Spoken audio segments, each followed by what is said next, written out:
abre alas, eu quero passar. Peço licença pra poder desabafar. A jardineira abandonou meu jardim, porque a rosa resolveu passar de mim. A jardineira abandonou meu jardim, porque a rosa resolveu passar de mim. Vou abrir alas, eu quero passar. Peço licença pra poder desabafar. A jardineira... Olá, sejam todos e todas muito bem-vindos. Eu me chamo Leandro Rodrigues e para você que assistiu o vídeo da aula passada, nós terminamos falando ali das sociedades carnavalescas. As sociedades carnavalescas eram aqueles grupos que, num primeiro momento, ficaram conhecidos como os blocos de carnaval organizado. Depois, os grupos ou as sociedades carnavalescas que eram ligadas à elite foram concebidas como clubes carnavalescos.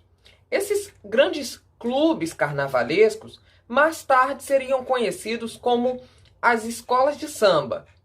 Mas isso é um processo posterior que nós veremos no vídeo da outra aula.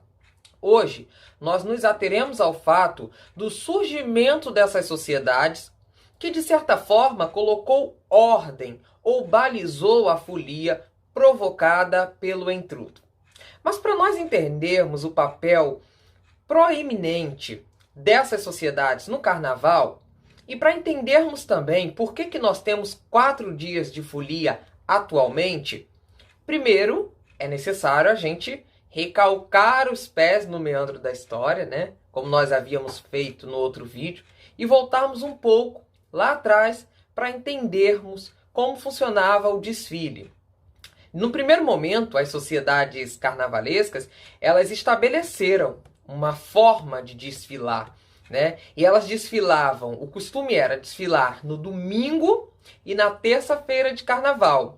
Mas existia uma interrupção, e essa interrupção se dava na segunda-feira, e isso porque havia um motivo prático para essa interrupção. Porque vocês imaginem, após um longo desfile, gente, no domingo, que começava sempre por volta das 5 horas, não era igual ao nosso desfile, que hoje começa ali às 10h30, 11 horas, né? O desfile começava às 5 horas e terminava em algum baile mascarado, então vairava à noite.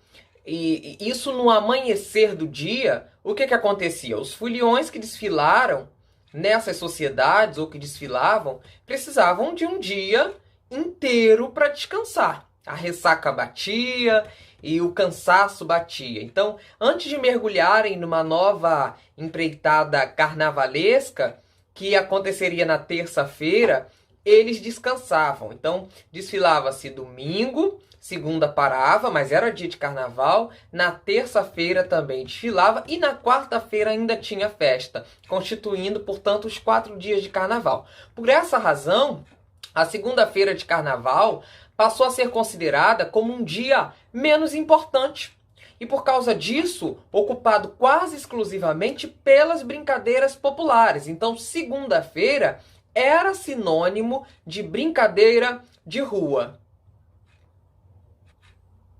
E falar dos elementos importantes da folia de carnaval é falar das sociedades, essas sociedades carnavalescas, os primeiros grupos de carnaval organizado, né, que também tiveram, eu acredito, um papel de destaque na cultura nacional de finais do século XIX, se a gente quer aí trazer o contributo do carnaval para o endossamento da cultura brasileira. Principalmente no Rio de Janeiro, alguns desses grupos, a gente pode salientar, reuniam a nata intelectual da época, influenciavam também a política e os costumes através dos chamados carros de crítica. Isso é que é importante a gente pensar do carnaval, que eram as alegorias, né, que apresentavam uma verdadeira resenha dos principais acontecimentos do ano. Essas alegorias eram o grande suprassumo da elegância do carnaval. Porque o que acontecia? Muitas dessas sociedades carnavalescas se enganjavam em causas nacionais, em causas políticas, como, por exemplo, a luta pela abolição da escravatura, ou pela própria proclamação da República. Algumas ostentavam, inclusive, nos seus próprios nomes, o viés político do qual eu estou aqui falando para vocês. Então, o desfile carnavalesco, ele surge com algo que eu considero primordial no carnaval, que é a essência do carnaval, que é a boa crítica, que é a boa sátira, que é o bom letramento, eu diria, político, através de uma boa alegoria, através de, como eu falei, né, de uma boa crítica, por meio de escultura, por meio de elementos de cores, por meio de elementos teatrais, como é o caso das comissões de frente, né? Então essas sociedades, esses primeiros grupos carnavalescos, eles surgem com viés muito forte político e traziam esses vieses no nome. Por exemplo, como é o caso dos zuavos carnavalescos, né? Que lembravam quem? Quando a gente estuda lá história no ensino médio. Esse grupo, os suavos, na verdade, né? Eram os soldados franceses que atuaram aonde, gente? Na guerra da Crimeia contra a Rússia. E tinha também outro grupo que é interessante a gente salientar aqui e trazer como exemplo, que era os fenianos. Os fenianos homenageavam o grupo nacionalista irlandês, que se opunha à dominação britânica. Então você veja que esses grupos surgem com forte viés político e isso vai se refletir no carnaval cotidiano. Por exemplo, o carnavalesco Leandro Vieira, que é lá da Mangueira, né? Fez um carnaval belíssimo este ano, que ele trazia o Jesus da gente, que era um Jesus morador da periferia. Eu acho que vocês devem, aconselho, né, ir ao YouTube e assistir esse desfile. Então, o Jesus criado pelo Leandro Vieira era um Jesus da periferia, um Jesus que andava com a população negra do morro, né? Um Jesus que andava com a população jovem, majoritariamente jovens negros e marginalizados, enquadrados pela polícia. Então o Jesus do Leandro Vieira, ele é um Jesus completamente político, não aquele Jesus fantasmagórico, pintado ou emoldurado pela religião católica ou qualquer que seja, mas é um Jesus bastante político. E aí eu acho interessante porque o carnaval ele faz a boa crítica independentemente do objeto, né? Pode ser um objeto religioso, pode ser um objeto teatral, pode ser um objeto que para as belas artes, né, as artes medievais, talvez não tivesse valor, mas que para a contemporânea tem, como é o caso da União da Ilha, que em 2018, se não me engano, fez um carro belíssimo com tampinhas de garrafa, então pega aquele objeto, tudo para promover a crítica, né? O lixo que se torna luxo. Então, apesar do número, aí a gente voltando para as sociedades, né?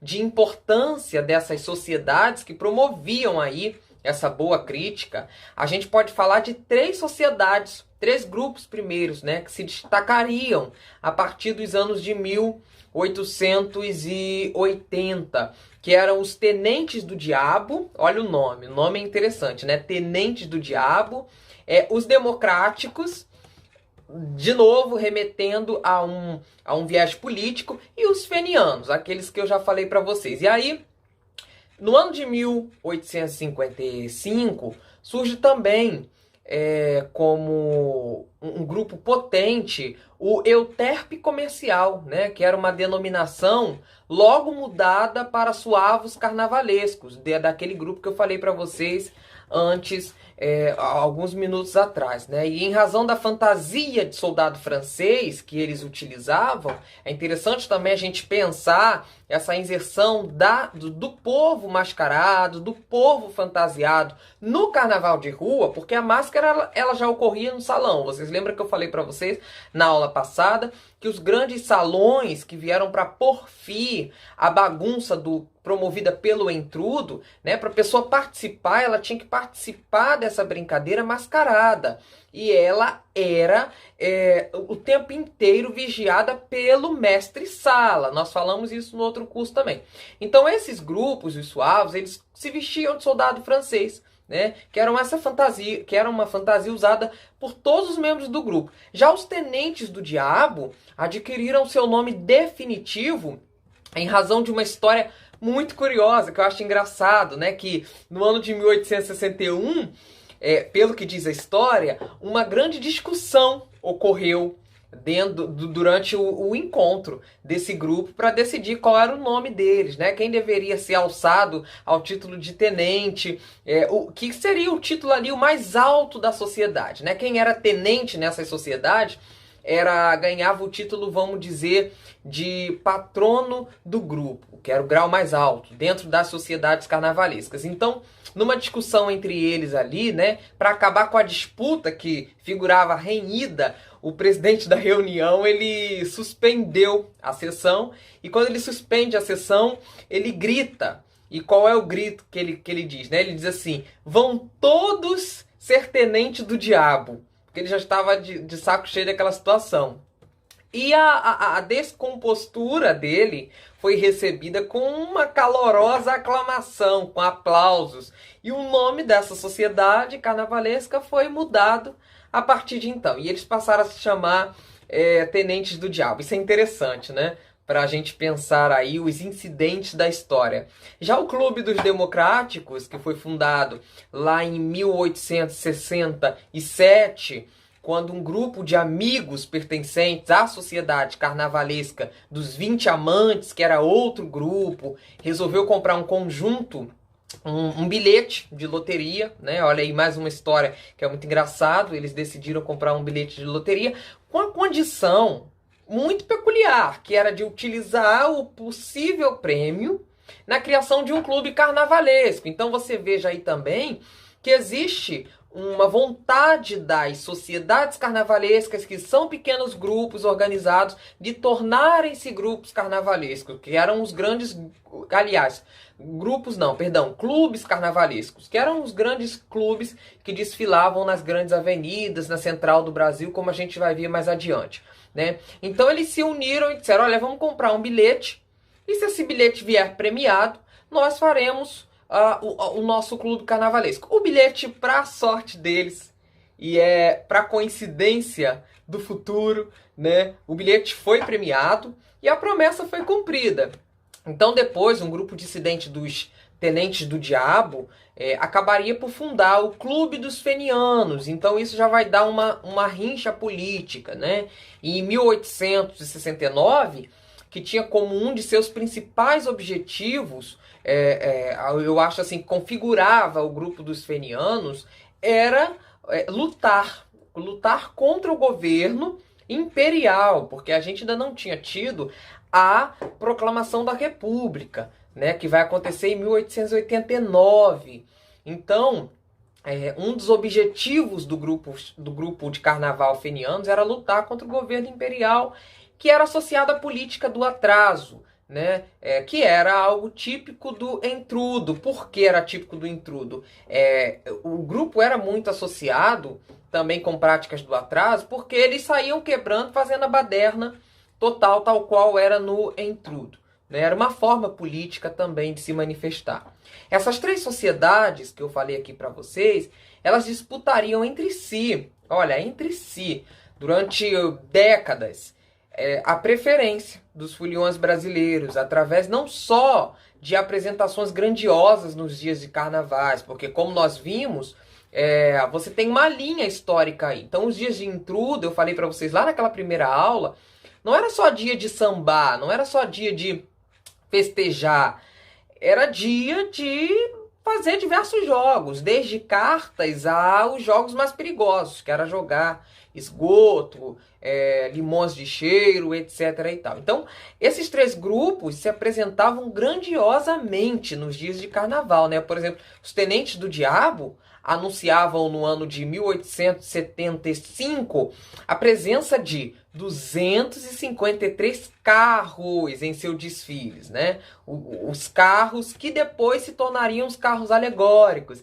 Então, entre carruagens decoradas e grandes alegorias, eles não contabilizavam 253. É um número grande para a época, né? Mas também eles organizavam verdadeiras batalhas travadas nos jornais, né? E aí a gente tem o papel da mídia entrando aí, que esses jornais publicavam toda a programação de cada um dos desfiles.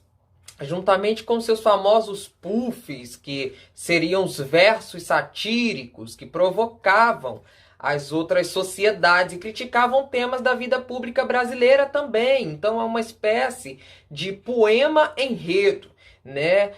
Na verdade, você não tem o samba propriamente formado nessa época, mas você tem poemas, e esses poemas eles se configuram como um objeto de crítica, né? A primeira disputa ela vai ocorrer em 1886 e ela é noticiada no Diário de Notícias, né, aqui do Rio de Janeiro. E essa primeira disputa decidiu promover aquele grupo que pode ser considerado como o primeiro grupo, né, a promover essas disputas, ou a começar com essas verdadeiras batalhas de carruagens, que foi o grupo dos fenianos, do qual falei para vocês, né? O concurso oficial entre os grupos carnavalescos do país teve uma grande aderência, um grande sucesso, né? E aí qual era a ideia central? A ideia era de incentivar os leitores a votarem. Então o carnaval, antes de tudo, constituía-se também enquanto um processo democrático. Isso acontece até os dias atuais, né? Você vê que as escolas de samba, diferentemente dos clubes de futebol, elas são co-irmãs, elas não brigam, né? Todos vão para a avenida, todos cantam o samba enredo da outra escola, um samba enredo com crítica, mas elas são co-irmãs, elas não brigam. Então todos estão ali junto para votar na voz, porque é um dos quesitos, né? Harmonia, evolução, para saber se a escola está andando bem e se o público, se a plateia está recebendo bem. Então isso é uma forma também de votar. E nos congressos ou nos concursos, nos primários concursos carnavalescos, os leitores do jornal também votavam, né? Logo após o carnaval, em sua grande sociedade preferida, através dos cupons, eles iam lá dar o seu voto. Então, aquela sociedade que era preferida, eles iam lá e votavam, né? E deveriam ser recortados, esses cupons. Recortados, preenchidos com o nome, a morada do votante, e seriam enviados para a sede do periódico. Só que o que acontecia? Onde seria efetuada a contagem, dava maior confusão, gente. Os resultados parciais eram divulgados a cada edição do jornal. Então você imagine, né, mobilizando um número crescente de votantes, que, logicamente, sobrecarregavam a redação com seus cupons. Você ainda não tinha um sistema digital, computadorizado para calcular esses votos. Então os problemas cada vez mais se agravaram.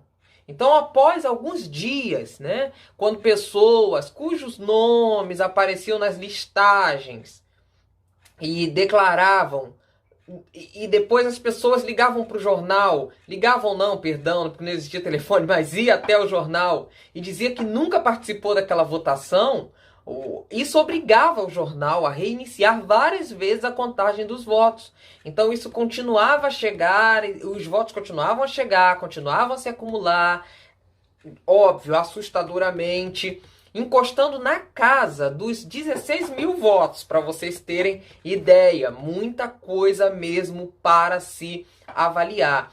E aí esse caso foi divulgado na imprensa geral, né? Aumentando cada vez mais o interesse em torno do assunto, fazendo com que, após 3 semanas apenas, o Diário de Notícias desse por encerrada a disputa sem declarar vencedores. A culpa acabou caindo, ou acabou ficando, com o servente do jornal. Tem que ter alguém para botar a culpa, né? Acusado de jogar fora os 2 últimos pacotes a serem apurados, inviabilizando assim a divulgação do resultado e livrando o periódico de um grande problema. Então, no primeiro concurso de carnaval que nós tivemos, lá ainda no final do século XIX, não terminou muito bem, né? Na casa dos 16 mil votos, a confusão foi tanta que não teve um vencedor, porque ninguém conseguia contar, né? Apesar de toda a sua importância, eu acredito que a maior contribuição, e aí é uma visão própria, das sociedades carnavalescas ao carnaval brasileiro,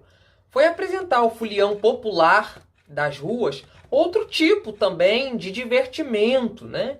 estabelecendo talvez um contato entre a própria alegria e a própria espontaneidade do entrudo, sem abandonar o entrudo, né? E também fazer um enlace com as festas do Cucurbins, que eu falei para vocês, com a festa dos Zés Pereiras. Vocês lembram que os Zés Pereiras eram aqueles tambores lá do norte de Portugal, nós falamos na aula passada, do norte de Portugal, que você saía batendo, né, as famosas zabumbas, e você saía fazendo um cortejo, que era o samba da época. O samba ainda não era tal qual nós conhecemos hoje. Então fazia um enlace as sociedades carnavalescas com tudo isso. As brincadeiras do intrudo de uma maneira mais moderada, com um viés politizado, com os cucubins, que era a cultura afro misturado com a cultura indígena, e a cultura portuguesa aí nos Zés Pereiras. E a riqueza visual das fantasias era características desse carnaval. Aí começa o pavoneamento dos corpos na grande festa carnavalesca, né? Que as principais capitais europeias também faziam. Os europeus também colocavam lá suas penas, suas plumas. Daí a gente consegue entender por que o nosso carnaval também é rodeado de muito glamour dos destaques de carnavais, né? A roupa da porta-bandeira tem muita pena. Isso tudo é uma influência europeia. A partir desse encontro que acontecia na rua entre as sociedades, esses grupos populares passaram também a se organizar nos moldes das sociedades, né? Os grupos que eu digo são os grupos menores, que não eram nem sociedades, eram grupos de ruas, tais quais aqueles que nós vemos hoje, por exemplo, lá no Carnaval de Madureira, que é um bairro aqui do subúrbio do Rio de Janeiro, né? Aqueles grupos de bate-bola. Eles passaram a se tornar sociedades, né? E a se inspirar em reis, duques, barões, Pierrot e tantos outros da folia burguesa. Olha que é interessante, porque a gente começa a pegar um padrão burguês, né, para inventarem suas próprias fantasias. Então era muito comum a gente ver os barões, os Pierrots no nosso carnaval. Agora, os desfiles da elite, se a gente for pensar o desfile da elite, por outro lado, começaram a incorporar em suas sofisticadas apresentações a animação, a riqueza rítmica. Então você tem uma série de junção de elementos ou de materiais que compõem a música, né? Das apresentações mais sofisticadas, a desconstrução e o desregramento característicos das brincadeiras semi-organizadas das ruas também havia nos salões vamos dizer, da burguesia brasileira, né, da classe mais abastada. O resultado foi se a gente pode tirar um resultado daí, foi o surgimento de um carnaval original, de um carnaval à brasileira, né, que misturava alegria e elegância, humor e luxo, originalidade e esplendor, ritmo e beleza. Podemos falar também em algazarra e espírito festivo, nas mais variadas proporções que vocês imaginarem.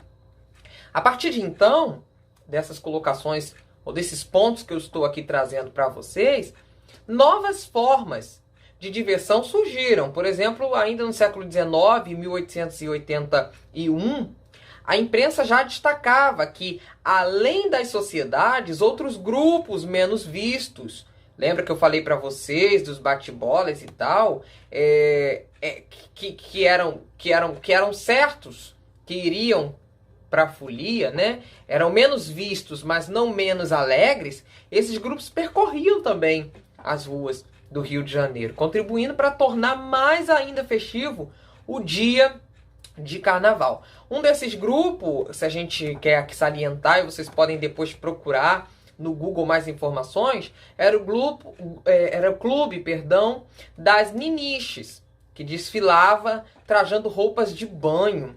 Então a gente começa a ter a influência no carnaval aliás, a gente começa a ter também a percepção do nu, né? A gente começa a minorar os problemas com o corpo, tal qual as nações escandinavas.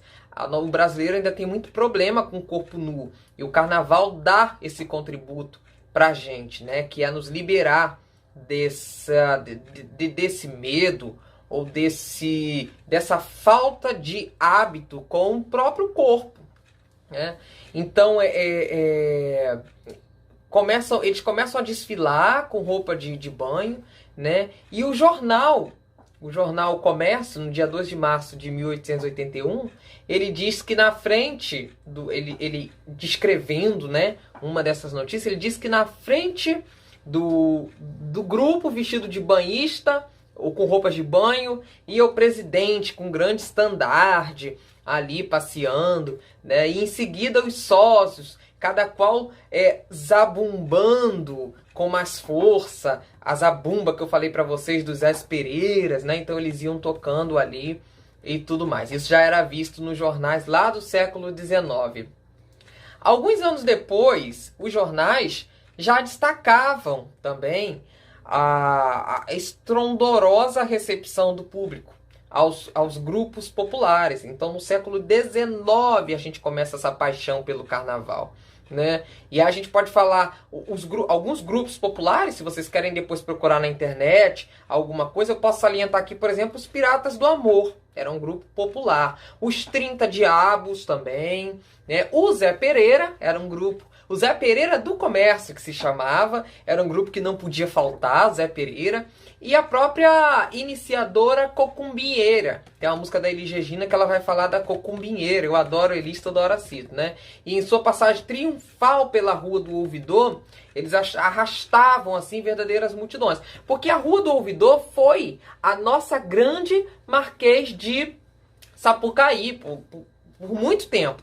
E até hoje, se você for na Rua do Ouvidor, você vê que é a boemia, né? Quase tal qual a Lapa. Obviamente, a Lapa, um bairro aqui do Rio de Janeiro, não se compara com a boemia da Rua do Ouvidor, mas lá tem uma boemia, assim, muito interessante, né? E aí a gente pode falar que a Rua do Ouvidor, representando aí o centro nervoso do Carnaval do Rio de Janeiro, até o início lá do século XX, era um espaço de consagração também, tá? Quem desfilava, quem passava por ali, os grupos que passavam pela Rua do Ouvidor estavam basicamente consagrados no Carnaval Carioca. Então é interessante para a gente pensar a significação do espaço para o Carnaval, né? As escolas de samba hoje em dia, que vão para a avenida, que desfilam na avenida, elas são escolas consagradas. Então quem desfilava na Rua do Ouvidor estava consagrado, né? Existem teóricos aí que eu não vou aqui me estender, mas que falam da significação dos espaços lisos, dos espaços como lugar do improvável, né? Existem espaços que são institucionalizados antes mesmo de nós darmos a nossa opinião, como por exemplo as igrejas. E existem outros espaços que são espaços lisos, que são aqueles espaços improváveis, mas que passam a ser prováveis a partir da significação dada por nós. Então, como é o caso, por exemplo, de uma escada, às vezes embaixo de uma escada, seria um lugar liso, um lugar monótono, um lugar que basicamente não teria nada que chamasse atenção. E o que é que a criança faz, né? No seu grande festejo, na sua grande alegria, quase que intrudística, se nós estamos falando de carnaval.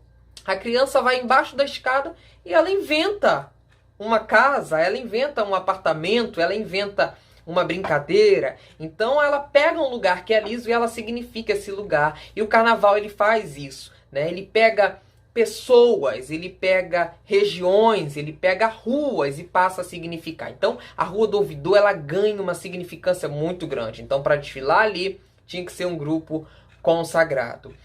No caso do Carnaval Popular também, a citação num texto jornalístico servia como confirmação de seu valor para a elite cultural da época, para a elite cultural do país, reafirmando também a força, a importância que esses grupos adquiriram em finais do século XIX. Então você desfilar na Rua do Ouvidor e ir para a mídia era tudo que todo grupo de carnaval queria. Se você ainda não conhece a Rua do Ouvidor, eu convido-lhe para conhecer, né? Vá lá um dia, sinta a energia daquele lugar. O carnaval da capital do Império, e aí já que a gente está falando do século XIX, vamos falar também um pouquinho do Império. O carnaval da capital do Império, entretanto, não se resumia somente aos diferentes grupos que desfilavam pela cidade. Tinha outras coisas, né? O próprio engajamento da população nas brincadeiras carnavalescas, contribuiu para o fortalecimento da nova festa, né? Uma nova festa que estava aí surgindo, e da sua incorporação à alma nacional. Hoje em dia nós somos conhecidos como o país do carnaval. Há quem pense que isso seja ruim, né? Eu penso que seja bom, e muito bom, porque a nossa cultura é uma cultura muito original, né? Então a gente ficou com o carnaval, ele entrou para a nossa alma nacional, e o espírito do entruto sempre esteve presente e incentivava a participação do povo, que podia, né, se liberar das obrigações sociais. Porque esse povo não se contentava em ser apenas um espectador passivo. A gente não se contenta em olhar um desfile de escola de samba e não participar. Até aquelas pessoas que dizem que não curtem carnaval, que não gostam de carnaval, elas participam do carnaval, porque no carnaval elas geralmente viajam. Elas aproveitam o feriado para viajar, para se deliciar, né? Nos 4 dias ou numa semana, nos feriados. O que o feriado de carnaval ele promove? Então, a gente não consegue passar pelo carnaval passivo. Nós temos que interagir, nós temos que brincar de alguma forma, nós temos que degustar, ou temos que comer uma fatia do bolo, claro, cada um à sua maneira. Então assistir, a gente pode falar isso, que assistir a passagem de uma sociedade, que, como eu estou falando, parece os nossos trios elétricos hoje em dia, né? Trio elétrico lá em Salvador, a Veveta, a Daniela Mercury, todo mundo cantando, todo mundo querendo assistir, ou de qualquer outro grupo na época, equivalia a participar de uma celebração coletiva que unia as diversas camadas sociais da cidade, que tinham peso também, se a gente pensar que no carnaval pobres e ricos se juntam, né? Os blocos lá de Copacabana congrega pessoas, por exemplo, da Baixada Fluminense, que é uma região mais humilde do estado do Rio de Janeiro, e congrega ali o pessoal de Copacabana ou da burguesia de Ipanema, que é uma classe mais abastada do estado do Rio de Janeiro, né? Então ricos e pobres estão ali no mesmo chão, desfrutando da mesma folia. E não era diferente.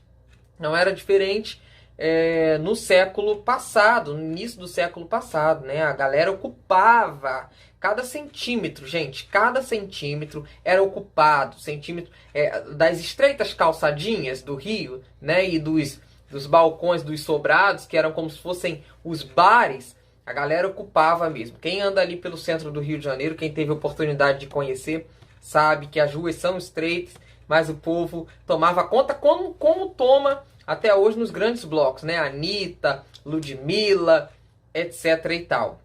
O interesse dos moradores também de cada rua em receber os grupos de carnavalescos, né, incentivava o surgimento de comissões de festejos para criar decorações e eventos com a intenção de atrair os desfiles. Então a rua que fosse mais bem decorada, ela seria uma rua que atrairia mais desfiles. Daí você percebe também que na Copa do Mundo a gente costuma decorar a rua. Então o carnaval, isso vem do carnaval, tá, gente? É de um viés carnavalesco. Portanto, o contributo do carnaval para a nossa cultura não fica só restrito ao carnaval, ele vaza, tá? Então a gente pode falar aí de coretos, arcos, palmeiras, bandeiras, dísticos, caricaturas, festões, grinaldas de flores, arcos triunfais, versos, painéis e bandeiras. Tudo era enfeitado e eram usados para transformar as estreitas ruas do Rio de Janeiro num ambiente mais aconchegante, mais digno da folia carnavalesca. A gente também pode falar das bandas, das bandas que passavam, né, as cantorias, os discursos que aconteciam e as premiações que ampliavam o clima da festa. E tudo isso congregava mais gente, né, criando aí um atrativo ainda maior para o povo e para os grupos carnavalescos. E aí a gente começa a pensar acerca das denominações que essas sociedades recebiam, né? Elas poderiam ser conhecidas indiscriminadamente, gente. Elas tanto poderiam ser conhecidas pelos termos genéricos de ranchos, cordões e sociedades, ou simplesmente de grupos populares. E esses grupos tomavam conta do carnaval, como eu falei, das ruas do Rio de Janeiro em finais do século XIX. Eles ocupavam todos os espaços não utilizados pelos desfiles das grandes sociedades, que eram os grandes clubes carnavalescos.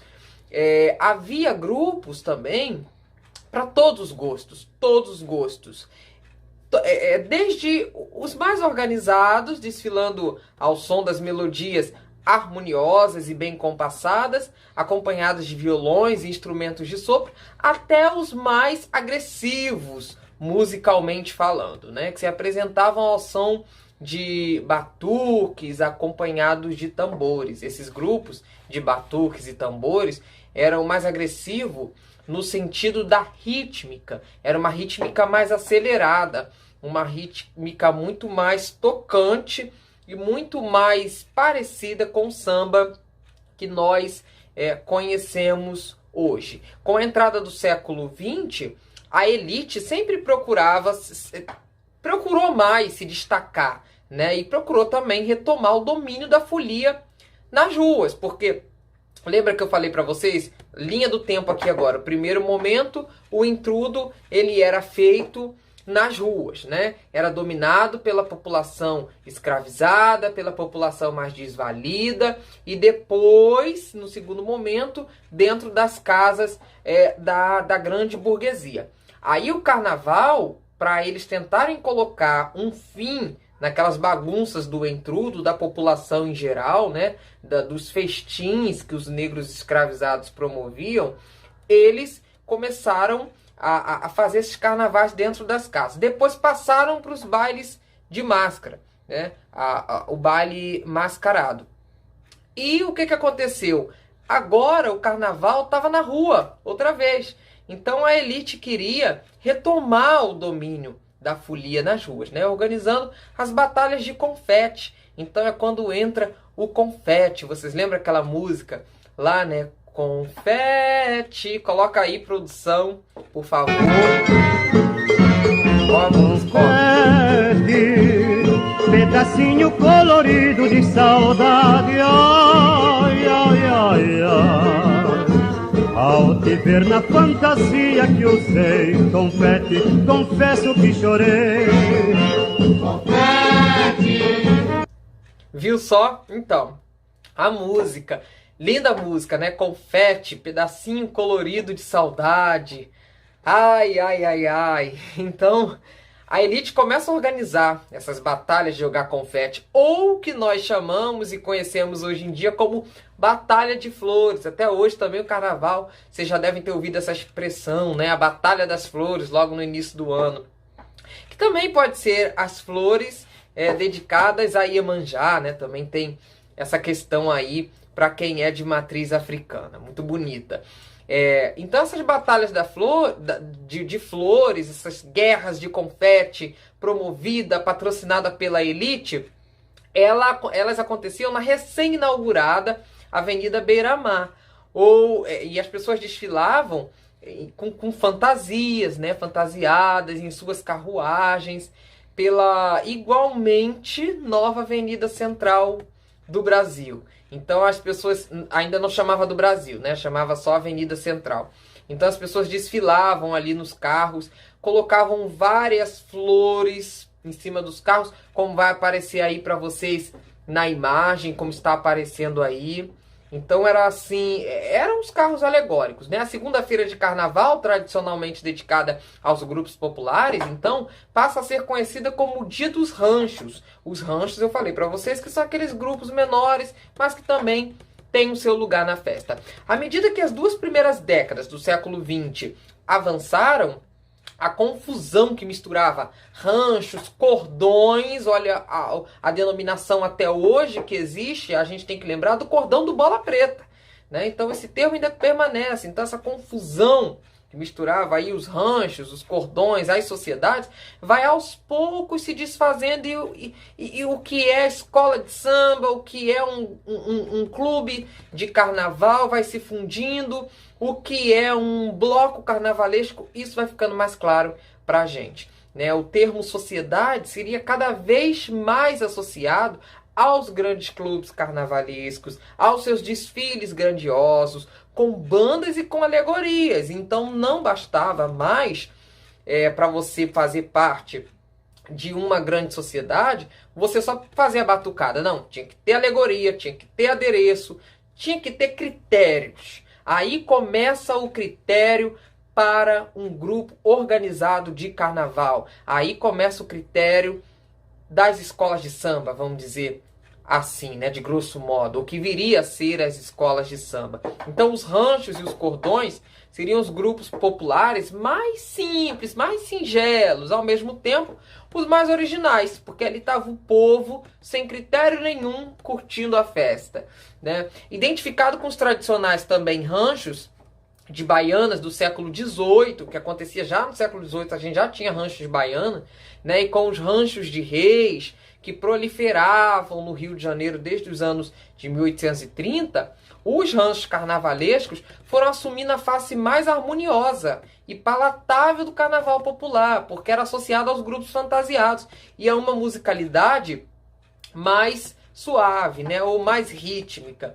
Uma das peculiaridades dos ranchos carnavalescos eram seus enredos, né, era música.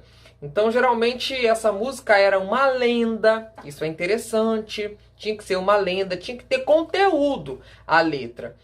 Claro que quando a gente vai falar de música na contemporaneidade, é muito difícil você dizer o que seria uma música boa e o que seria uma música ruim. Para o carnaval da época, uma música ruim talvez seria aquelas músicas de repetição vocabular, como a gente enxerga hoje no carnaval de rua, né? O carnaval brasileiro, principalmente. Para aquele carnaval do século XIX, século XX, prioritariamente, vamos falar assim, né, para o carnaval do século XX, você tinha que ter na letra uma lenda, um episódio histórico, ou mesmo uma peça teatral. É por isso que a gente vai ter aí a comissão de frente nas escolas de samba. É obrigatório ter uma comissão de frente que apresente a escola em moldes teatrais, porque para o carnaval do início do século XX, que é quando ele começa a se institucionalizar e se organizar, você precisa ter um critério, e isso passa por toda uma questão intelectual, né, de intelectualidade, de saber fazer, de conhecer para realizar. Então, essa lenda, esse episódio histórico, a peça teatral, eram contados através dos detalhes das fantasias. Então a fantasia tinha que contar uma história. Até hoje a fantasia tem que contar uma história necessariamente e tem que estar claro para o espectador ou telespectador, se você estiver em casa assistindo aquela maravilhosa narração do Milton Cunha ou da Fátima Bernardes. A fantasia tem que estar clara para o espectador, o telespectador entender. E era assim também no início do século XX, né? As singelas carreatas tinham cenários e tinha algumas referências nas letras de suas marchas lentas. Ali muitas referências à política do que o Brasil estava vivendo naquele momento, né? E muitas vezes essas letras eram adaptadas de trechos de óperas famosas, como por exemplo aqui a gente pode citar o Guarani, né? La Bohème e a Viúva Alegre. Então óperas assim clássicas. Você veja que é um caldo cultural muito sofisticado. Não havia nenhuma espécie, gente, de regra limitando o tema. Tudo é tema de carnaval, tudo podia ser objeto de carnaval. Por isso que eu falei para vocês no início que muitos se chocaram quando a Mangueira colocou Jesus Cristo na avenida, né? Com Leandro Vieira.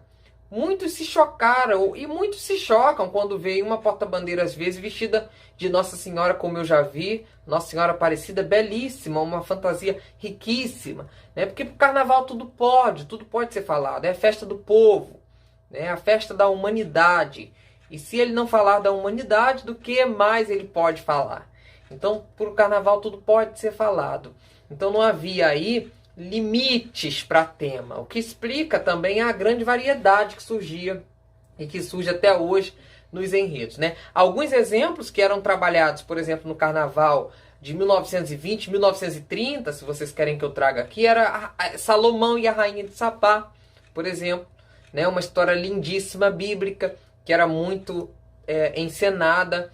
Orgia Latina, que era interessante também, uma peça teatral, e O Inferno de Dante, que também a gente sabe aí um texto belíssimo, né? Agora, a Sociedade Dançante Carnavalesca tinha uma sociedade que se chamava Ameno Rezedá. Ela desfilou pela primeira vez no ano de 1908. E ela apresentava um enredo muito bonito, que era a corte egípcia.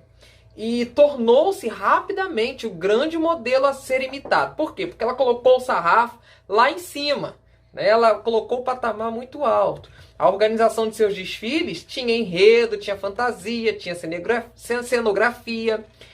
Tudo isso muito elaborado, né? Isso fez com que o grupo ficasse conhecido como o Rancho Escola. Olha que nome bonito. Rancho Escola. Então, Grupo Carnavalesco Escola. O carnaval, ele é uma grande prática pedagógica, porque ele trabalha com ludicidade. É a pedagogia da imagem, é a pedagogia da arte, é a pedagogia do letramento por meio didático, né, de contar uma história através de uma alegoria, como eu estou falando para vocês. Então o carnaval, ele tem essa característica de ser uma escola. Você vai para Marquês de Sapucaí assistir, ou você assiste o desfile das escolas de samba na televisão, sempre tem um tema político, sempre tem um tema, sempre tem uma história, né? Ou conta, eu vi também, eu cito muito a Mangueira porque eu sou muito fã do Leandro Vieira, e o Leandro Vieira, não lembro agora se foi 2018 ou 2017, vocês me perdoem, mas ele contou a história de Marielle Franco, a nossa vereadora que foi assassinada aqui no Rio de Janeiro. E na história de Marielle Franco, ele também contava a história do vilipêndio que os negros sofreram no Brasil, e contava a segregação que mulheres, que LGBTs sofrem, até chegar na culminância, né, que a história não conta, que seria, na verdade, a ditadura militar. Então tem um carro ali belíssimo, mostrando as agruras, né, os espantos, as grandes atrocidades que ocorreram no período ditatorial militar no Brasil. Por um outro lado, você tem a Portela, se não me engano, no ano de 2017, com o carnavalesco Paulo Barros, trazendo a história do povo hebreu cruzando o Mar Vermelho, contando as grandes histórias, as grandes epopeias da humanidade, né, os caminhos que a história passou. Então você tem ali o povo hebreu cortando o caminho. Enfim, ir assistir um desfile de escola de samba, quer seja presencialmente, quer seja em casa, pela televisão, é estar diante de uma aula. É estar diante de uma aula. É como a Beija-Flor de Nilópolis, em 2018, fez um samba enredo belíssimo, belíssimo, que trazia um carro completamente dramatizado e que era um carro que trazia uma sala de aula. Então, estar diante do carnaval é estar diante de um grande aprendizado. Então esses grupos, conhecidos como Rancho Escola, né, tinha suas representações muito bem descritas, e bem descritas como verdadeiras óperas populares, porque tinha o luxo da roupa, tinha o luxo da canção e tinha também o luxo da iluminação. Isso é que é importante a gente falar. Claro que a seu modo, de forma mais precária do que nós conhecemos hoje, mas havia, né? E esse grupo Ameno Rezedá, ele adquiriu fama nacional, gente. Adquiriu uma fama nacional e chegou a se apresentar no Palácio Guanabara para o então presidente Hermes da Fonseca, porque o Rio de Janeiro era a capital do Brasil, ainda não existia Brasília, né? A gente está falando aí de 1911. E eles apresentaram-se para o presidente Hermes da Fonseca com um enredo barra pesada, o enredo chamado Corte de Belzebu. Era o enredo que eles se apresentaram, né? E foi um sucesso, foi um escândalo total, como diz o queridíssimo Milton Cunha. Enquanto os ranchos assumiam um lado mais delicado e civilizado do carnaval popular, Já os cordões incorporavam um caráter mais descontrolado da folia no imaginário da população brasileira. Porque esses grupos eram ligados aos distintos cordões de velhos que pontuavam as festas populares do Rio de Janeiro. Desde o início do século XIX, esses cordões carnavalescos representavam a expressão negra dos cucubins, né, com seus índios, reis, mametos, que eram as crianças, e os animais vivos, animais empalhados. Então tudo fazia parte da folia, tudo mesmo, todos os objetos. E eles desfilavam ao som de batucada e muitos tambores, né? Então você vai ter aí a sofisticação que a elite vai trazer, com fantasias, etc e tal, e com os batuques que vai vir da rua para a gente formar o nosso samba, para a gente formar o nosso carnaval, né? Carnavais, que a gente não pode falar só de um carnaval, são vários carnavais. E esses grupos acabaram, os cordões ficaram famosos aí por suas brigas no século XX, como a Batalha Sangrenta, que opôs o grupo Castelo de Ouro, que eram dois grupos, né? O Castelo de Ouro ao Estrela da Liberdade, no Carnaval de 1909. Episódios tristes da festa, né? Trágicos. Ou mesmo a gente pode lembrar também a disputa entre o Carestia de Vida e os Filhos do Deus do Paraíso, que em 1915 saiu quebrando tudo no meio do Rio, né? Os cordões eram frequentemente citados nas crônicas policiais dos jornais, e isso fixava a sua imagem de marginalidade e violência. Então a gente vai ter essa influência até hoje no carnaval, como se o carnaval trouxesse essa carga negativa, né, da marginalização. Mas não, carnaval não é nada disso. Aos poucos, é claro, essa selvageria dos cordões, ela foi sendo controlada e esses grupos passaram a ser vistos como uma espécie de carnaval inocente, essencialmente popular, sem a riqueza das sociedades ou a organização dos ranchos, mas trazendo uma espécie de pureza mais primitiva, eu diria assim, né? Uma espécie de voz da terra, capaz de representar a própria alma brasileira.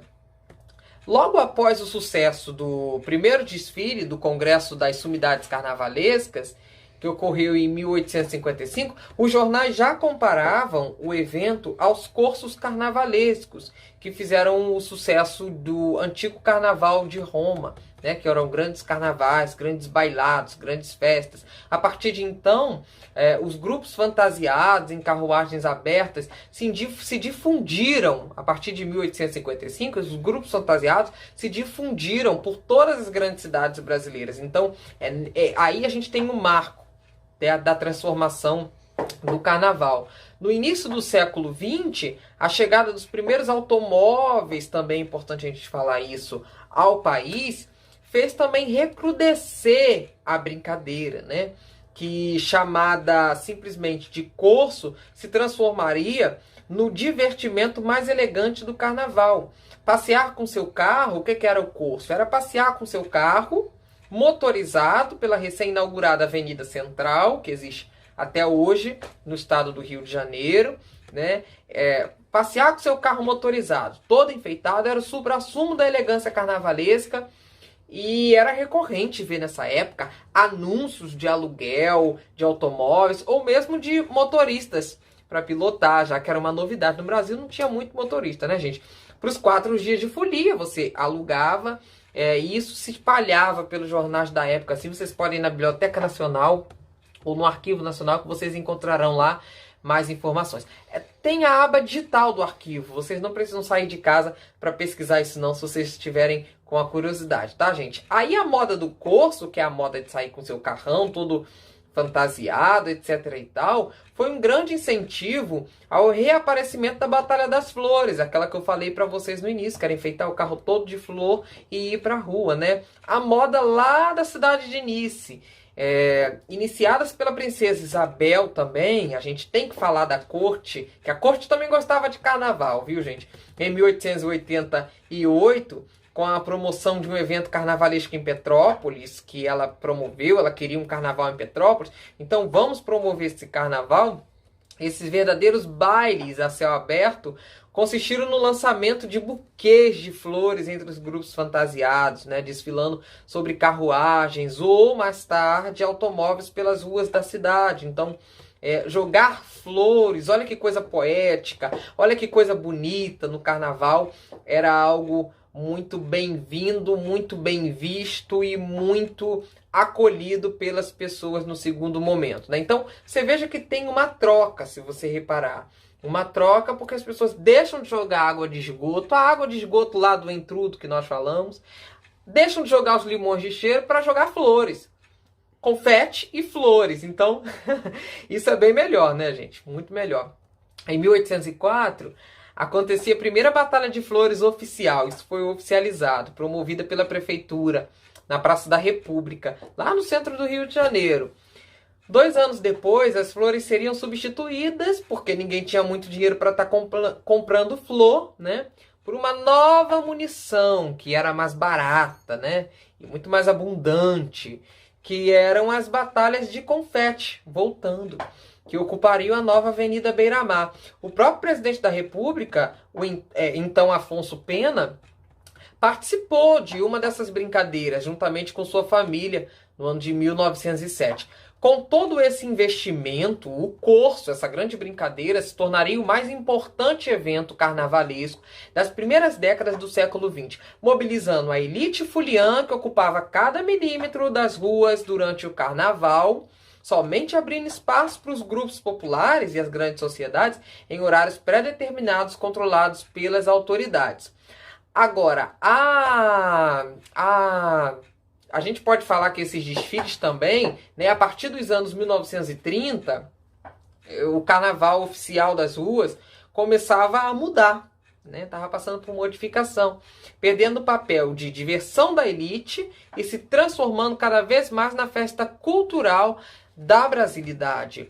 O próprio automóvel, por sua vez, deixava de ser uma novidade, se popularizava, afastando-se de sua aura de elegância e exclusividade. Então era preciso mais, era preciso aumentar esse carro, era preciso potencializar essa fantasia, né, esse corso, essa grande brincadeira que era o corso, para que você fosse mais visto.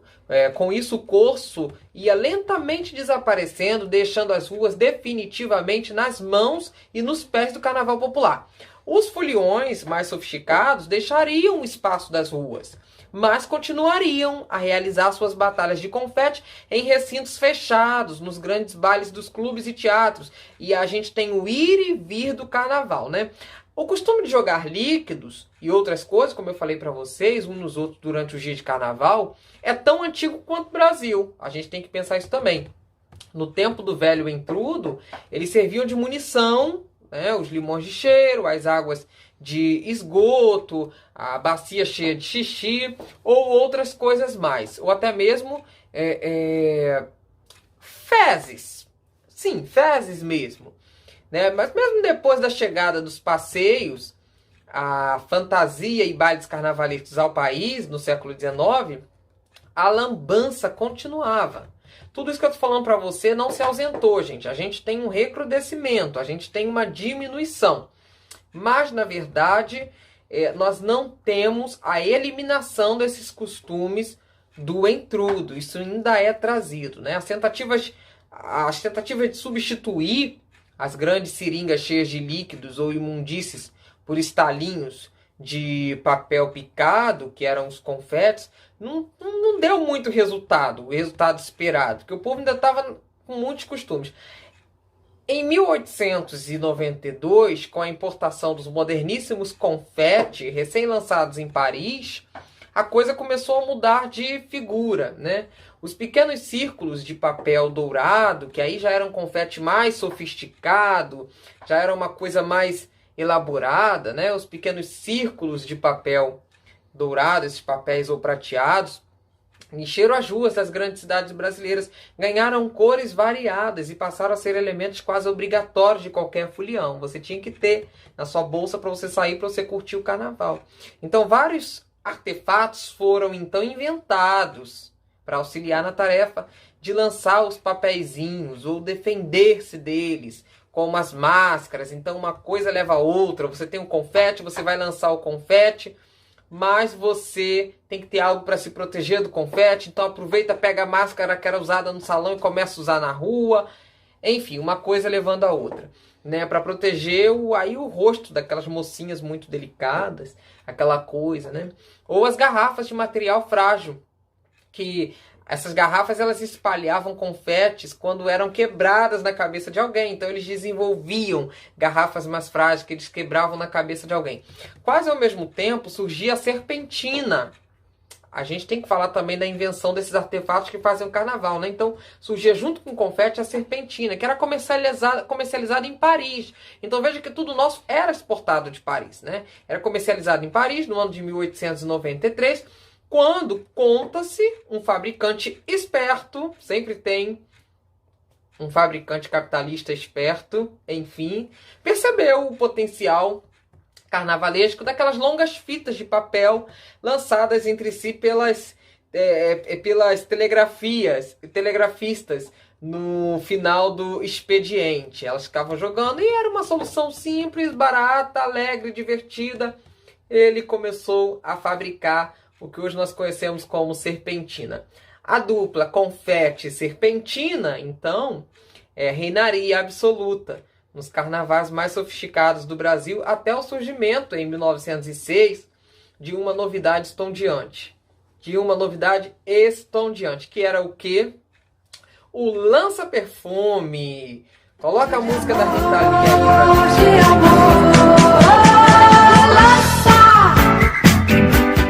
Lança-perfume.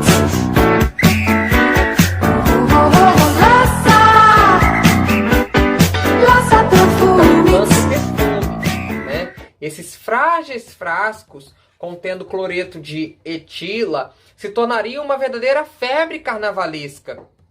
Os finos esguinchos gelados arrepiavam a pele quando eles eram arremessados, né? Inebriavam os foliões, com certeza, com seu perfume vaporoso. Mas a partir de 1926, né, década de 20 do século passado, com a comercialização dos lança-perfume, desse produto, em novas embalagens metálicas, a brincadeira se alastraria por toda a população. Após décadas de sucesso, o lança-perfume acabaria proibido em 1961. Nós já estávamos aí à porta do regime ditatorial militar, por uma lei federal do então presidente Jânio Quadros, né, procurando evitar a inalação do líquido ou ser usado como uma possível droga, né? Costume também que havia se tornado moda entre os foliões mais afoitos. Então, o lança-perfume, ele também surge a princípio para ser jogado e para cheirar bem na folia. Mas as pessoas começam a cheirar bem, vocês me entendem, o lança-perfume. A variedade e a popularidade dos desfiles carnavalescos populares atraíam cada vez mais público para as ruas. Em pouco tempo, alguns empresários procuraram tirar partido da situação. Então, os empresários viram que o carnaval de rua, que aquele carnaval precisava de um boom para que eles pudessem lucrar mais, né? Aí a gente começa a falar da institucionalização do carnaval propriamente dito. Em pouco tempo, eles percebendo, né, que poderiam tirar partido daquela situação, eles começaram a promover arquibancadas. Por exemplo, em 1908, um industrial decidiu construir uma espécie de palanque na Avenida Central. Isso aconteceu. Ele construiu um palanque na Avenida Central, capitalizando o interesse da multidão, que assistia a passagem de diversos grupos de foliões pela principal artéria carioca, né? Vamos dizer assim. Agora, a presença da estrutura não foi muito bem recebida não, tá, gente? Descrita no Jornal do Comércio de 22 de fevereiro de 1908, como um tabuado de 2 andares, a coisa era grande, parece ter incomodado a população, que decidiu tocar fogo no palanque. O povo revoltado tocou fogo, achou que aquilo era uma politicagem, eles não queriam aquele palanque ali, né?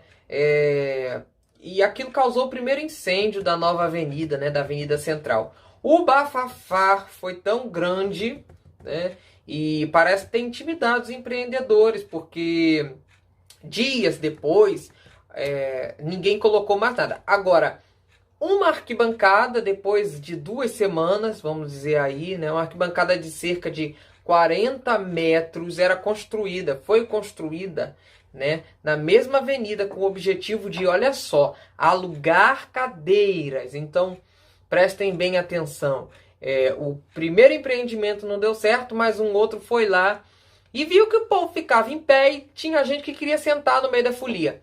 Eu, por exemplo, sou um. Se eu vou numa festa, às vezes tem um monte de gente em pé, eu sou o primeiro a querer sentar. E essas pessoas começaram, os grandes empresários, né, começaram a fazer arquibancadas, né, de 40 metros aí, construir na Avenida Central para o pessoal assistir o desfile. E o objetivo era cobrar, sim, o aluguel dessas cadeiras para os dias de carnaval, marcando o início da privatização do espaço carnavalesco, tá? Então o espaço carnavalesco começa a ser institucionalizado por aí. Bem, gente, essa foi a nossa aula de hoje. No próximo vídeo nós falaremos mais da institucionalização, falaremos do samba, falaremos dos sambódromos, etc. e tal. Agradeço muito a participação de todos vocês. Fiquem bem, se cuidem e lembrem-se, use máscara.